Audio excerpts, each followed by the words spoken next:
하나님의 말씀은 잠언 11장 1절부터 15절까지의 말씀입니다. 잠언 11장 1절부터 15절까지 우리 한 목소리로 봉독하시겠습니다. 함께 봉독하십니다. 시작. 속이는 저울은 여호와께서 미워하시나 공평한 추는 그가 기뻐하시느니라. 교만이 오면 욕도 오거니와 겸손한 자에게는 지혜가 있느니라. 정직한 자의 성실은 자기를 인도하거니와 사악한 자의 패역은 자기를 망하게 하느니라. 재물은 진노하시는 날에 무익하나 공의는 죽음에서 건지느니라. 완전한 자의 공의는 자기의 길을 곱게 하려니와 악한 자는 자기의 악으로 말미암아 넘어지리라. 정직한 자의 공의는 자기를 건지려니와 사악한 자는 자기의 악에 잡히리라. 악인은 죽을 때에 그 소망이 끊어지나니 불의의 소망이 없어지느니라.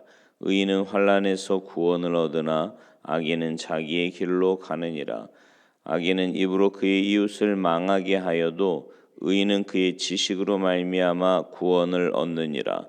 의인이 형통하면 성읍이 즐거워하고 악인이 패망하면 기뻐 외치느니라. 성읍은 정직한 자의 축복으로 인하여 진흥하고 악한 자의 입으로 말미암아 무너지느니라. 지혜 없는 자는 그의 이웃을 멸시하나 명철한 자는 잠잠하느니라. 두루다니며 한담하는 자는 남의 비밀을 누설하나 마음이 신실한 자는 그런 것을 숨기느니라. 지략이 없으면 백성이 망하여도 지략이 많으면 평안을 누리느니라. 타인을 위하여 보증이 되는 자는 손해를 당하여도 보증이 되기를 싫어하는 자는 평안하니라. 아멘. 할렐루야. 오늘 본문 2절에 보면 이런 말씀이 있습니다. 교만이 오면 욕도 오거니와 겸손한 자에게는 지혜가 있느니라. 여러분, 겸손이 뭐예요? 겸손. 여러 가지로 표현할 수 있겠지만 겸손이란 인생을 낮추기도 하고 높이기도 하시는 하나님 앞에 자신의 위치를 바로 아는 겁니다. 다시요. 겸손은 우리의 인생을 높이기도 하시고 낮추기도 하시는 그 하나님 앞에서 자신의 위치를 바로 아는 거예요. 자신의 위치. 겸손을 헬라어로 헬라어 원어를 번역하면 이제 흙이라는 뜻인데요. 땅바닥으로 내려간다라는 뜻이거든요. 반면에 교만은 다른 사람들 위에 자신을 올려놓는다라는 뜻입니다. 에덴 동산에서 간교한 뱀의 유혹에 넘어져서 범죄한 인간에 대해 하나님께서 이렇게 선고하셨죠. 창세기 3장 19절에 내가 흙으로 돌아갈 때까지 얼굴에 땀을 흘려야 먹을 것을 먹으리니 내가 그것에서 취함을 입었음이라. 너는 흙이니 흙으로 돌아갈 것이니라 하시니라. 필경은 흙으로 돌아갈 수밖에 없는 피조물, 거룩하신 하나님 앞에 한낱 죄인임을 깨닫고 그 죄인이 지나지 않는 인생임을 깨닫고 사는 것이 바로 겸손입니다. 이스라엘 백성을 가나안 땅으로 이끌었던 모세는요, 우리의 인생을 티끌로 아침에 꽃이 피어 자라다가 저녁에는 벤바 되어 마르는 풀로 고백을 했습니다. 하나님께서 이사야 선지자에게 이렇게 외치라고 말씀하셨어요. 이사야 40장 6절 이하의 말씀인데요. 모든 육체는 풀이요 그의 모든 아름다움은 들의 꽃과 같으니 풀은 마르고 꽃이 시들면 여호와의 기운이 그 위에 불미라. 이 백성은 실로 풀이로다. 풀은 마르고 꽃은 시드나 우리 하나님의 말씀은 영원히 서리라 하라. 하나님의 입김 앞에 풀과 같이 마르고 꽃과 같이 시드는 인생임을 기억하고 영원하신 하나님의 뜻, 하나님 말씀대로 사는 것이 겸손이며 지혜로운 인생을 사는 겁니다. 선악과를 먹어 하나님같이 되려고자 했던 인간의 교만이 인류 최초의 죄악이었던 것처럼 인간에게 뿌리를 깊이 내리고 있는 것이 바로 교만입니다. 그러니까 겸손하게 사는 게 사실은 쉽지 않다는 거죠. 그러므로 겸손은 사실은 배워야 되는 거예요. 겸손의 표상은 예수님이시잖아요. 그죠? 예수께서 모든 인생들에게 이런 말씀하셨어요. 수고하고 무거운 짐진 자들아 다 내게로 오라. 내가 너희를 쉬게 하리라. 나는 마음이 온유하고 어떻대요? 겸손하니 나의 멍에를 메고 내게 배우라. 그리하면 너희 마음이 쉼을 얻으리니 이는 내 멍에는 쉽고 내 짐은 가벼움이라 하시니라. 겸손은 예수 그리스도를 믿고 예수 그리스도의 삶을 통해 배워야만 하는 겁니다. 겸손을 배우기 위해서는 오직 예수 그리스도를 믿고 그분의 마음을 품어야 하는 거지요. 예수님의 마음은 어떻습니까? 빌립보서 2장 5절에 이하에 보니까 너희 안에 이 마음을 품으라 곧 그리스도 예수의 마음이니 그는 근본 하나님의 본체시나 하나님과 동등됨을 취할 것으로 여기지 아니하시고 오히려 자기를 비워 종의 형체를 가지사 사람들과 같이 되셨고 사람의 모양으로 나타나사 자기를 낮추시고 죽기까지 복종하셨으니 곧 십자가에 죽으심이라. 그리스도 예수의 마음을 품으라는 이 말씀은 예수 그리스도의 인격과 성품, 그분의 말씀과 생활, 그리고 그분의 삶에 주목하고 집중하여 예수님의 마음을 이해하고 그의 삶을 본받아 사는 것을 말합니다. 선생이 되어 제자들의 발을 씻기신 것을 본받아 사는 거예요. 전지전능하신 하나님이시지만 종의 형체를 가져 사람이 되어 우리와 함께 하시는 그분의 삶을 본받는 겁니다. 십자가에 죽기까지 자신의 뜻을 버리고 자기를 낮추어 하나님의 뜻에 따라 복종하신 그의 삶을 본받는 겁니다. 인자가 온 것은 섬김을 받으려 함이 아니라 도리어 섬기려 하고 자기 목숨을 많은 사람의 대속물로 주려 함이라는 말씀대로 이웃의 영혼 구원을 위해 희생으로 섬기며 사는 삶, 그것이 바로 겸손입니다. 하나님께서는 겸손한 사람에게 많은 복을 약속하셨어요. 하나님은 겸손한 자의 소원을 들어주신다고 시편 17절에서 말씀합니다. 하나님은 겸손한 자를 붙들어 주신다고 시편 147편 6절에서 말씀하고요. 겸손한 자에게 은혜를 베푸십니다. 잠언 3장 34절 말씀이에요. 겸손과 여호와를 경외함의 보상은 재물과 영광과 생명이라고 잠언 22장 4절에서 말씀합니다. 마음이 겸손하면 영예를 얻습니다. 잠언 29장 23절 말씀이에요. 하나님은 겸손한 자에게 기쁨을 더해 주신다고 이사야 29장 19절에서 말씀하십니다. 하나님은 마음이 겸손한 자와 함께 있고 겸손한 자의 영을 소생시키신다고 이사야 57장 15절에서 말씀하십니다. 그리고 오늘 본문 2절에서 겸손한 자에게는 지혜가 있다, 이렇게 말씀하고 있습니다. 그러니까 겸손을 배워서 지혜로운 성도 여러분이 되셔서 이 약속된 하나님의 복을 누리며 사시기 바랍니다. 바울은 일평생 겸손을 배워 그 겸손함으로 그의 삶을 영광되게 했어요. 회심한 지 몇 해 되지 않는 AD 59년에 자신을 가리켜서 뭐라 그래요? 사도 중에 지극히 작은 자다. 나는 사도라 칭함받기에 감당치 못할 자다.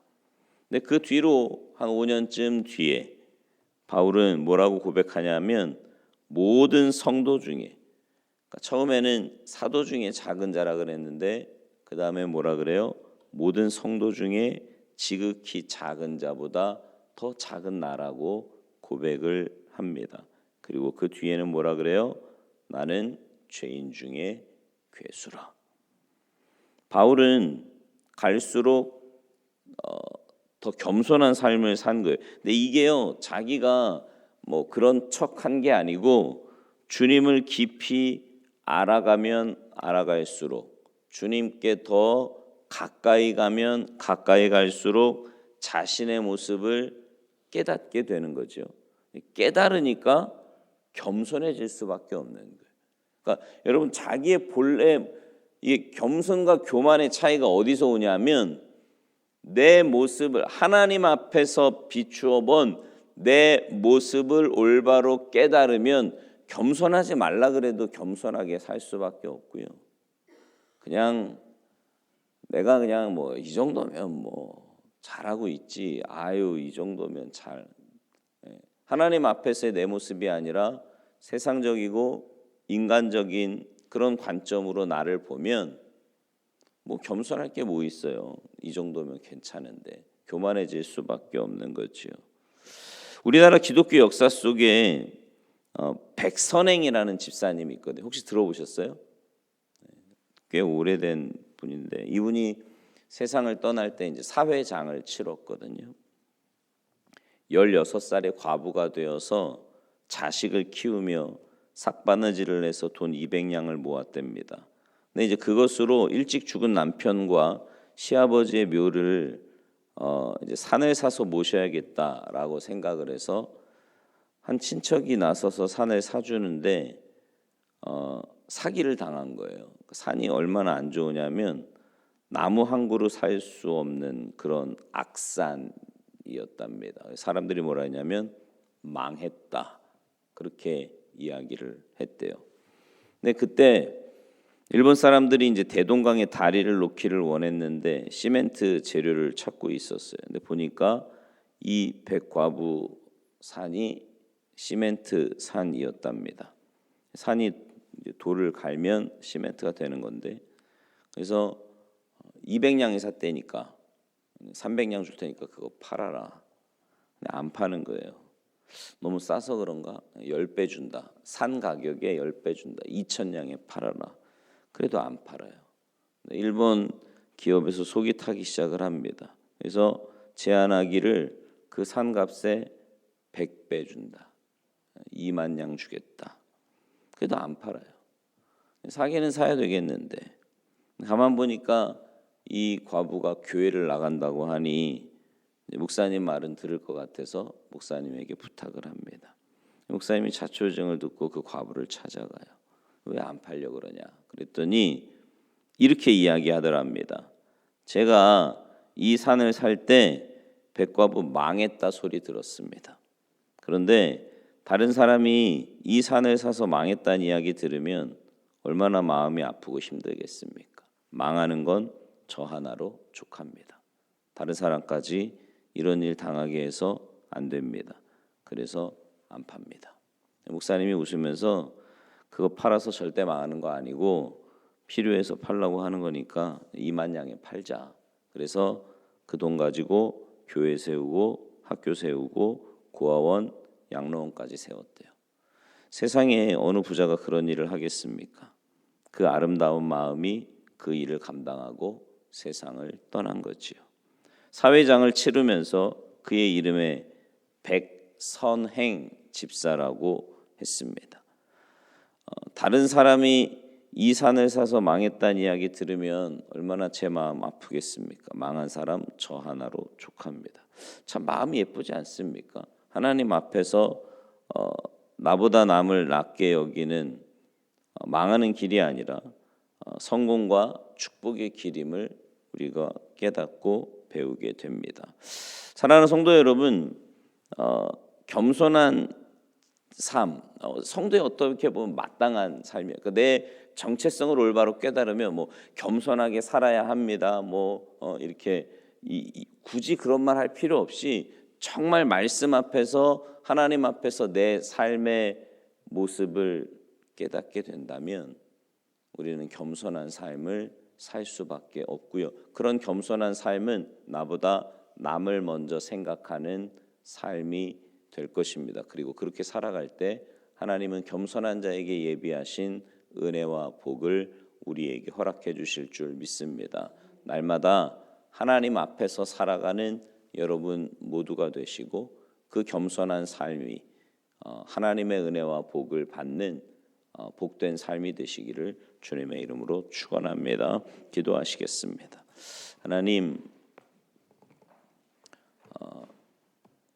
하나님 앞에서 또 말씀 앞에서 우리의 모습을 생각해 보면 정말 교만할 거 하나 없고 내놓을 거 아무것도 없는 더럽고 추한 죄인인데 내가 가진 조건이 조금만 나은다 싶으면 어느새 나도 모르게 내 목에 힘이 들어가고 내 목소리가 커지는 것을 느낍니다.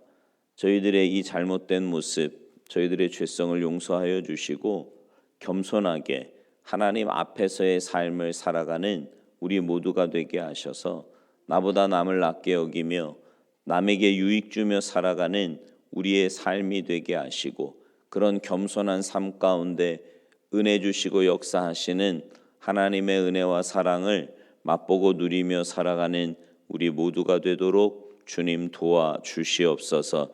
이 새벽에 여러 가지 기도의 제목들을 가지고 주님 앞에 나와 우리의 인생의 주인이 주님이시며 우리를 도우실 분은 주님밖에 없기에 믿음으로 주님 앞에 간구하는 주님의 귀한 백성들의 기도에 주님 응답하시고 역사하여 주시옵소서. 감사드리며 예수님의 이름으로 축복하며 기도하옵나이다. 아멘.